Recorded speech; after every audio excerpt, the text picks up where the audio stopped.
Is the holiday rush making you manic? And are porch pirates taking everything you ordered online as soon as it arrives? And does the hecticness of the holidays make you want to end it all forever? Wait a minute, don't do anything rash yet. Essay here, and when I'm not on the computer, sounding like a complete doofus, I'm also a published author, and I got a deal for you. Sit down and relax with Glitch, a precarious duo, and its sequel, Glitch, The Future is Unwritten. This American book series combines literary fiction and crime thriller to keep you entertained for hours. And it's on sale now, not 10, not 20, but 50% off. It's available on Kindle and paperback. The links are below in description. And unlike other Christmas gifts, you don't have to worry about porch pilots stealing it off your device. And you can order it as soon as you put your Christmas cookies in the oven. But don't take too long because the sale's only good for the end of the year. And I'm not some one-hit wonder. I have other books coming down the pike. So if nothing unexpected happens to me, I command that you shoot me now.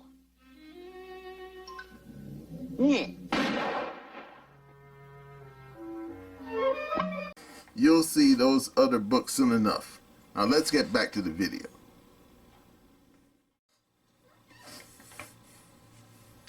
Hello again. Essay here.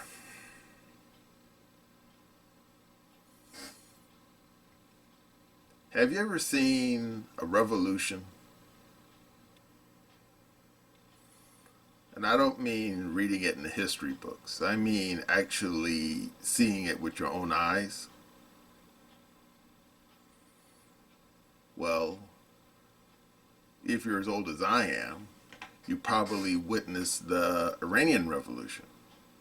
You know, where the Ayatollahs of rock and roll took over the Iran and kicked out the Shah, whose monarchy had, no joke, it's actually written down, monarchy supposedly could trace its lineage back over 25 centuries. That's a long time.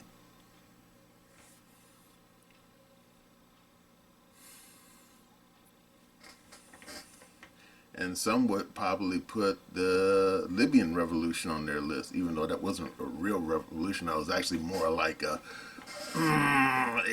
Western intervention to overthrow Gaddafi. And of course, anyone who's seen what's been going on since knows that that revolution didn't turn out too well.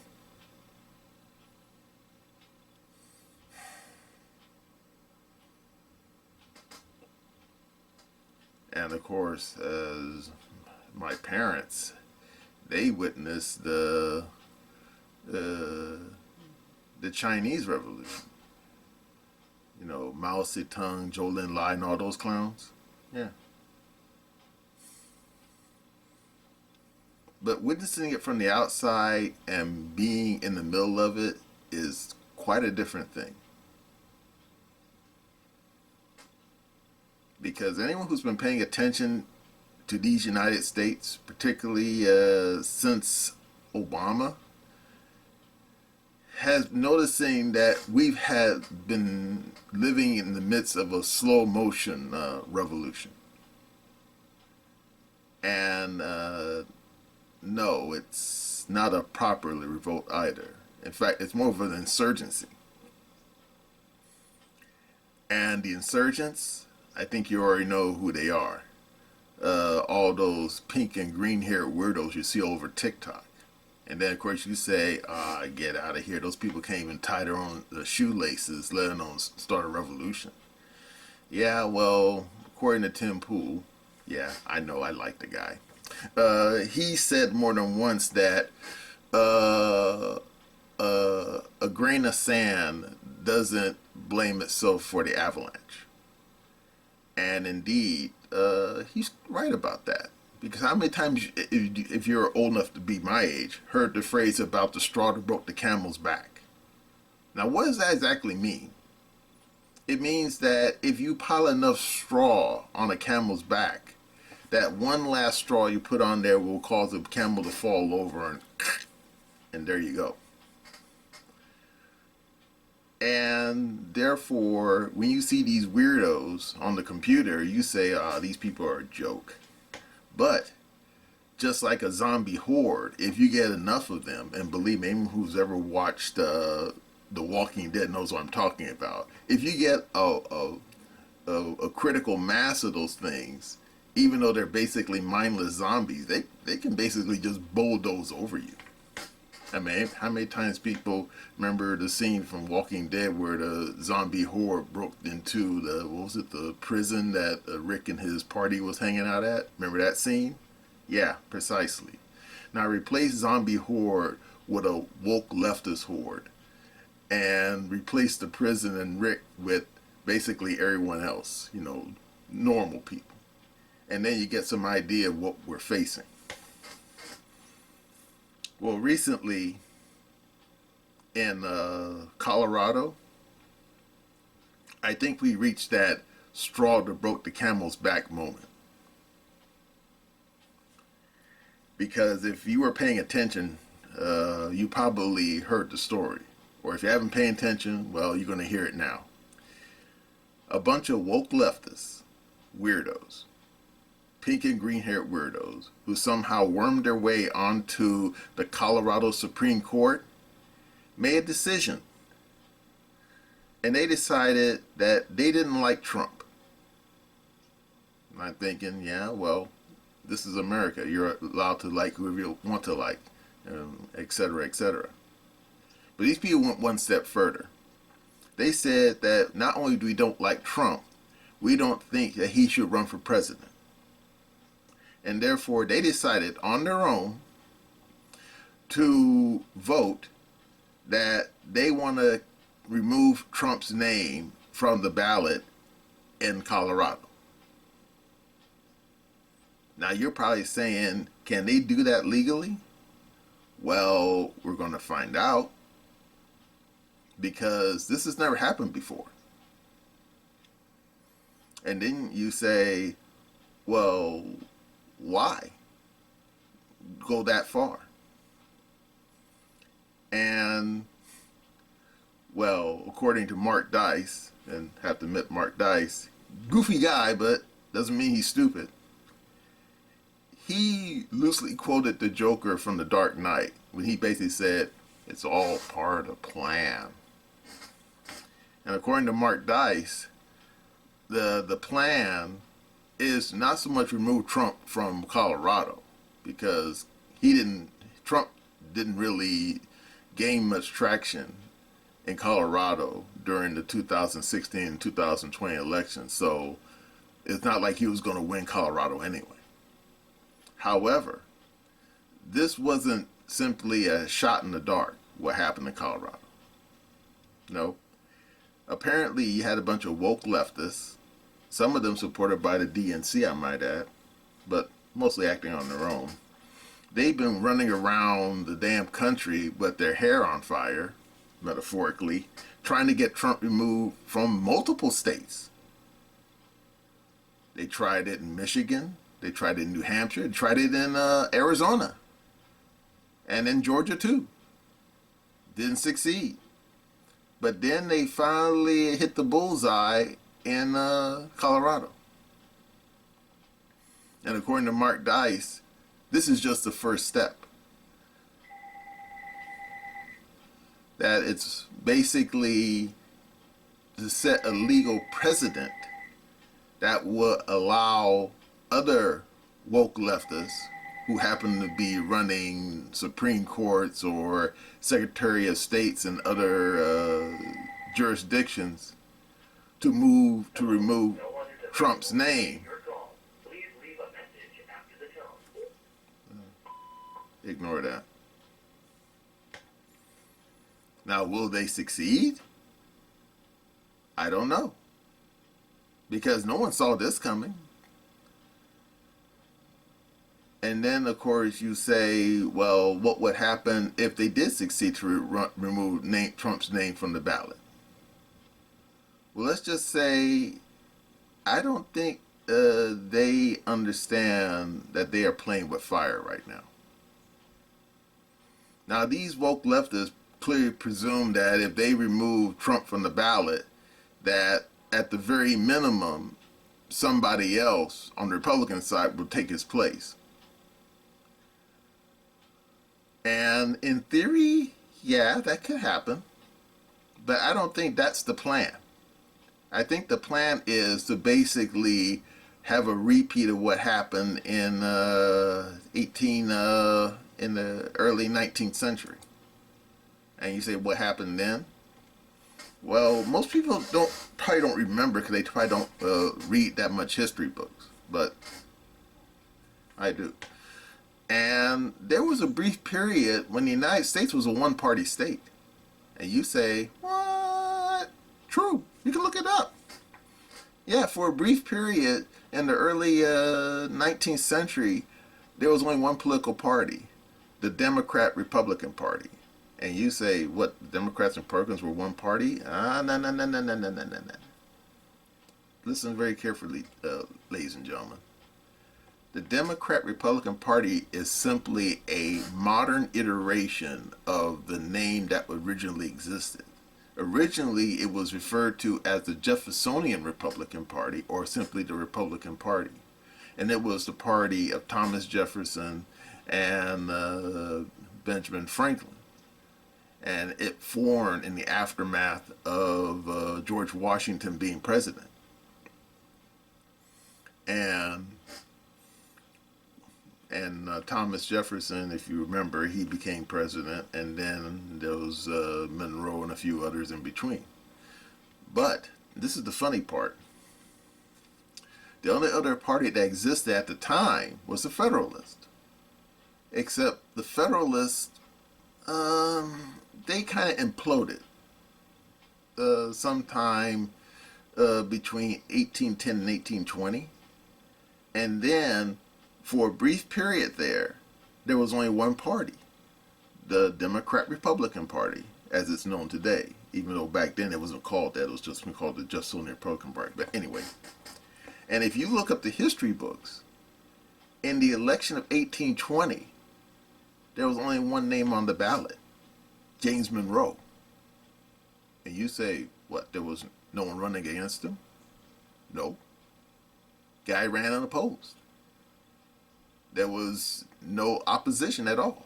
The Federalists didn't exist. And the Whigs and what we refer to as the modern Republican Party wasn't a thing yet.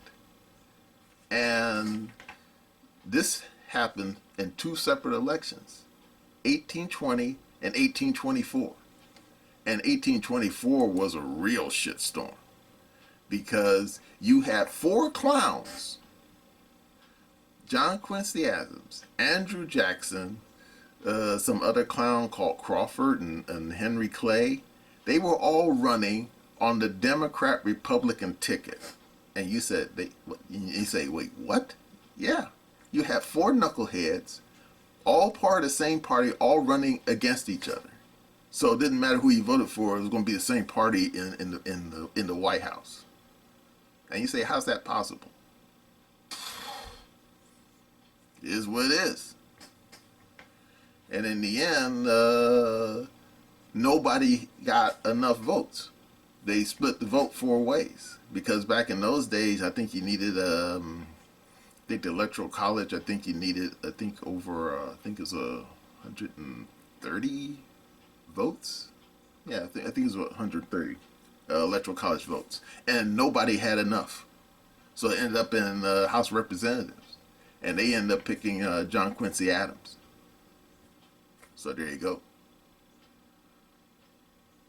But then not long after that, the Democrat-Republican Party, or the Jeffersonian Republican Party, it imploded.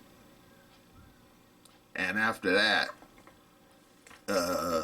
that party morphed into what we now refer to as the modern Democrat Party. And others who left and others went on to form the Whigs, which later morphed into the Republican Party, but that happens later. And indeed, by the 1828 election, you did have something called the the National Republican Party, which is not the same as the party we know now. Okay, so don't get confused. And in that election, the 1828 election, Andrew Jackson became president under the newly christened Democrat Party, as we know it today.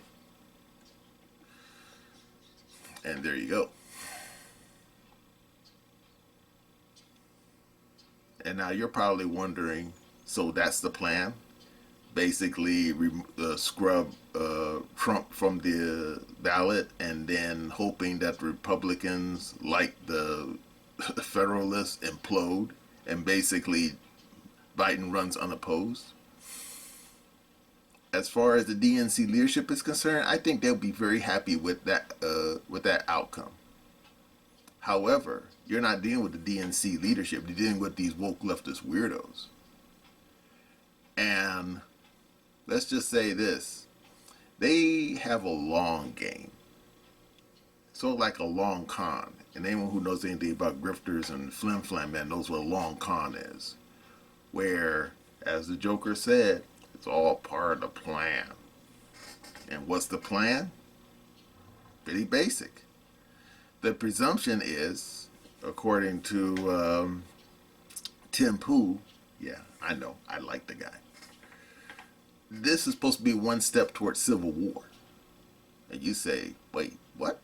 Yeah. The presumption is that Trump supporters and Republicans in general will get pretty angry, pretty upset. Because, Trump's their guy. Trump 2024. Yeah, let's go.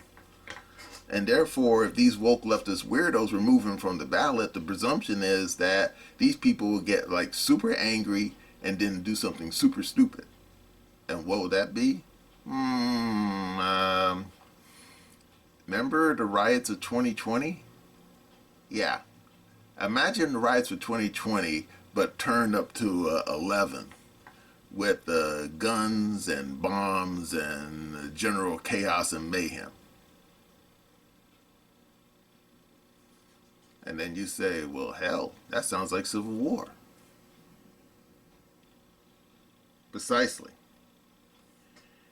And these woke leftist weirdos, if you hang out with them long enough and you get them drunk, give them some Aspent or some vermouth, and they'll tell you what they really think.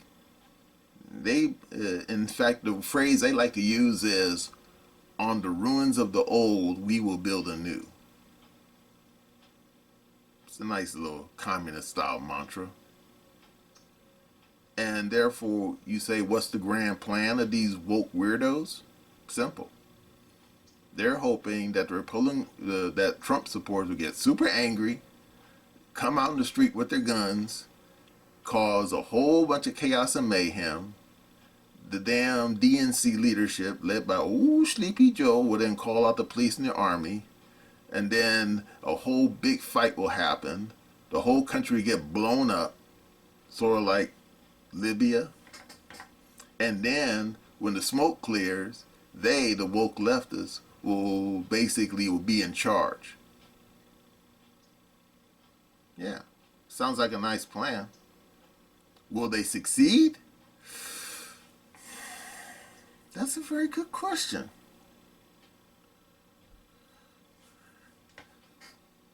Because Trump supporters, they like Trump. They love Trump. I mean, these people will crawl over broken glass to vote for Trump. Might even kiss his ass and Macy's window and say, ooh, it's sweet.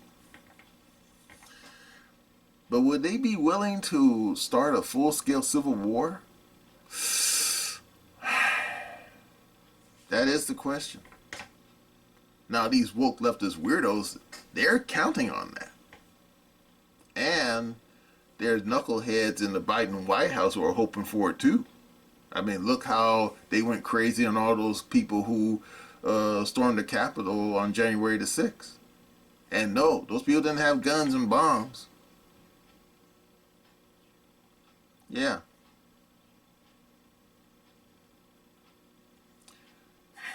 But then, as someone long time ago once said as a joke, I don't know if it was George Carlin, but it was someone from the 1960s. What if someone were to stage a revolution and nobody showed up? Yeah. Well, someone a lot smarter than me once said, if God didn't exist, man would have to create him. And of course, anyone who's familiar with paganism probably knows that there was a lot of that long ago in the ancient past, where humans create their own deities to worship, whether it be Isis or Ra or Zeus, Apollo, Jupiter, Saturn, Kronos. Yeah. Therefore, if Trump supporters don't take the bait and start a revolution, what's the probability that someone might make it happen anyway? Can you spell false flag? Well, anyone who is familiar with the Vietnam War probably knows the meaning of the word false flag. Indeed, if you look in the history books, you probably will see that Vietnam got started with the Gulf of Tonkin resolution. And you say, what does that do with Trump? I'm getting to that part. But however, the Gulf of Tonkin resolution was based on a lie. What was the lie? The lie was that the Vietnamese attacked the U.S. Navy in the Gulf of Tonkin. And therefore, LBJ, who was president, had a resolution passed through Congress giving him authorization to basically start some shit with the people in Vietnam, i.e. the Gulf of Tonkin resolution. But except it never happened. It was a false flag. Problem is, we didn't find out until long after the Vietnam War was over. And then you say, well, why'd they do that?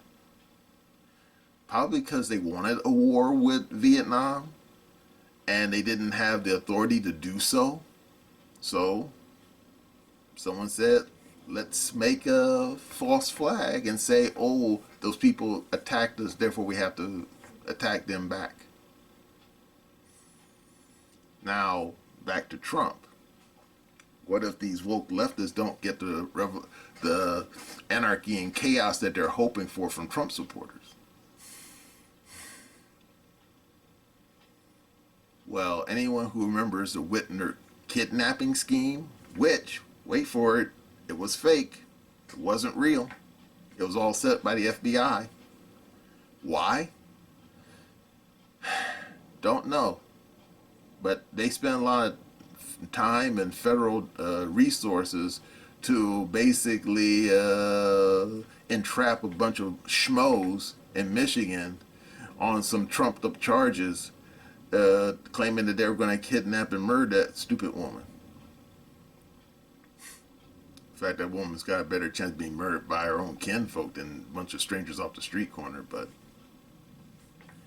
But in the end, the jury saw through the federal government's lies and said, nah, this is garbage. And they acquitted all those schmoes and let them go.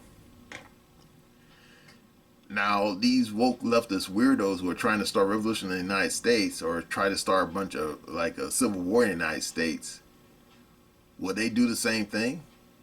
Working in hand in glove with the corrupt assholes in D.C., the deep state?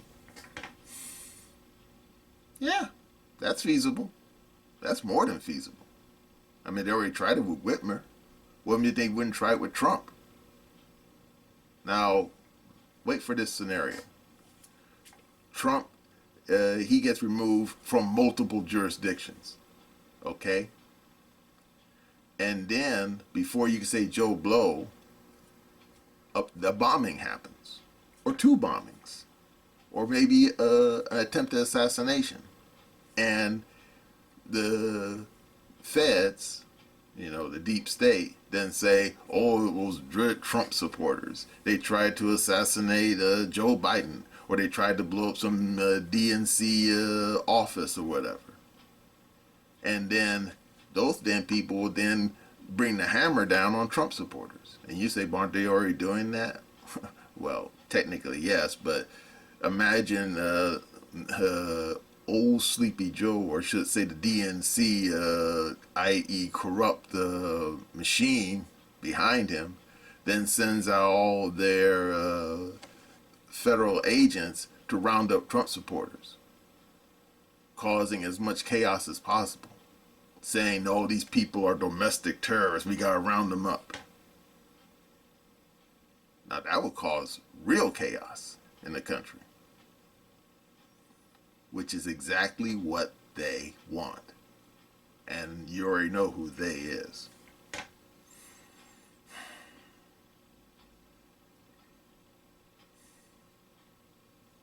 Will they succeed?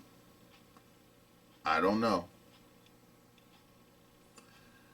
But this is probably the beginning of a very, very tumultuous election year. Very tumultuous. The only question is, how are we going to stop this slow motion revolution or civil war? I don't know.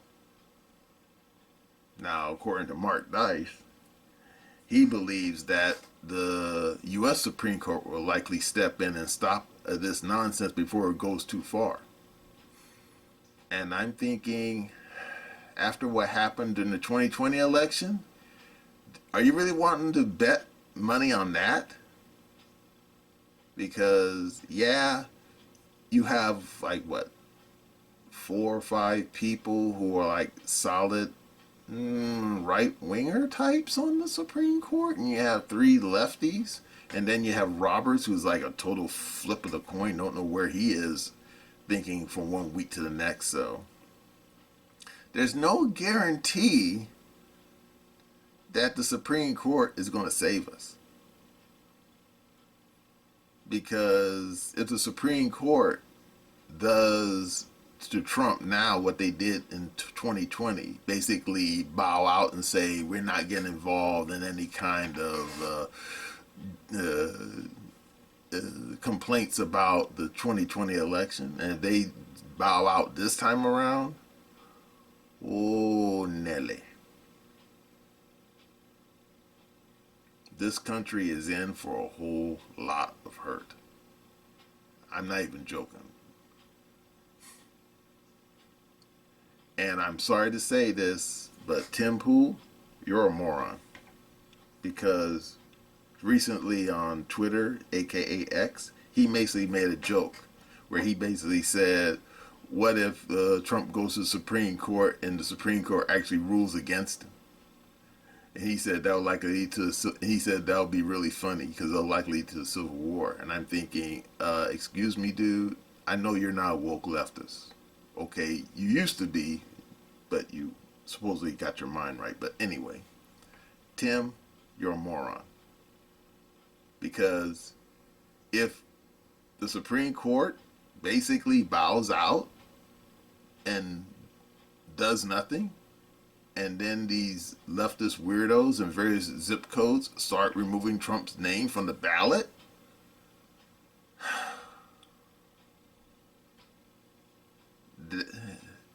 you do not want to see what likely might happen next.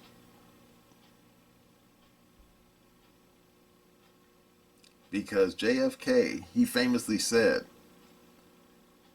those who make peaceful protests impossible make violent revolution inevitable. And, wait for it, you ready? Voting your leaders out of office is a form of protest, peaceful protest. Because if we're not happy with, say, Sleepy Joe, we can vote him out peaceably. Just like we have voted out other people, like Jimmy Carter or Bush 41. But then if you make that impossible, then you know what happens next.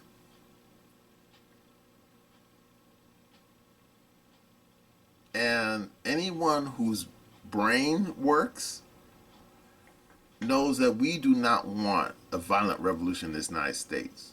We do not want a second civil war. We don't.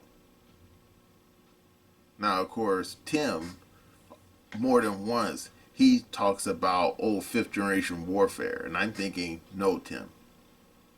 No. Anyone who's looked at world history knows that propaganda and can only get you just so far. I mean, look at what happened at the Syrian Civil War. It started out as a propaganda war, an internet, almost like a social media war. Yeah, you can look it up. It started out with fake videos, from some people proclaiming they were part of the Free Syrian Army. Remember those videos? And fake videos showing what looked like Syrian soldiers shooting at peaceful protesters. And it came out much later that those people in those Syrian uniforms weren't part of the Syrian army. They were, let's just say, this agent provocateurs working for people who may not have been Syrian at all, which I'm not going to get into. But then what happened? The propaganda war left the internet and ended up in the street with real guns, real bullets, and real blood. So yeah, Tim Pool, he's wrong. If we were to have a civil war in the United States break out, it would not stay on the internet. It will not stay on social media. It will end up in the streets with real bombs, real bullets, and real death. Because humans are stupid like that. I mean, we are not what you would call logical creatures. Indeed, if you look throughout human history, humans can be pretty stupid. Indeed, a human will burn down his own house to keep what he believes is an enemy from taking it. In fact, there's a word for it. It's called scorched earth. And indeed, look up World War II, for example. In the waning days of World War II, the people in Berlin, the Nazi Party, ordered a scorched earth policy. They didn't want nothing for the Allies to take a hold of. No cities, no farms, no railroad tracks, no nothing. They wanted it all blown up and destroyed. Why? Because they're stupid humans. They would have preferred Germany, World War II Germany, to be completely annihilated than have it surrender to its enemies. That's the way humans behave. That's the way humans have always been.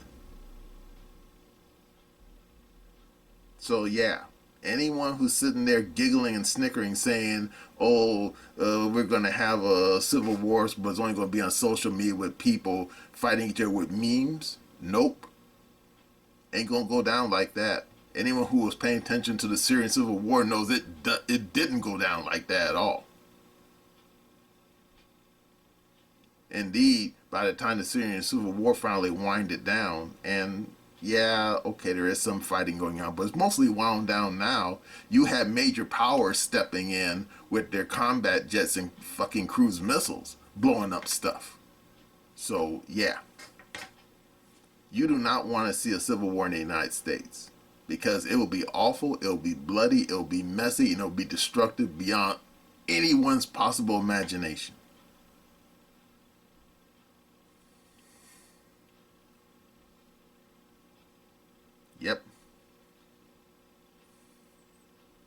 Humans are really stupid people. That's why we need laws and religion to keep us straight. Otherwise, we would act like a bunch of, crazy, hairless monkeys turning each other to pieces.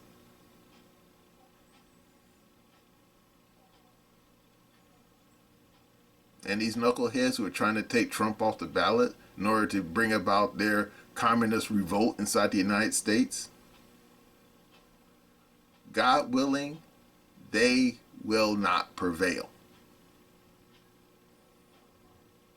And God willing, the Supreme Court of the United States will step in and put a stop to this nonsense before it gets really bad. Because if not, oh boy, we people of the United States are in for a whole lot of hurt. Yes, sirree. We certainly are. And nobody knows how that thing is going to turn out. Nope.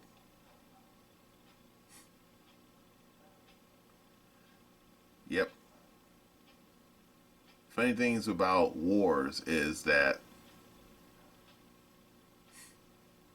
once you start them, it's very hard to stop them. That's right.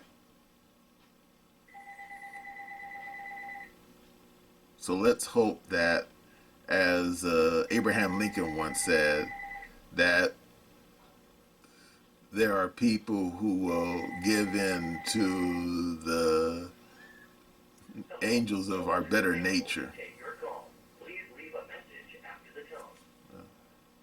Ignore that. Yeah. Hopefully, those people will prevail over those who want to cause chaos and anarchy in our country. And that's my opinion.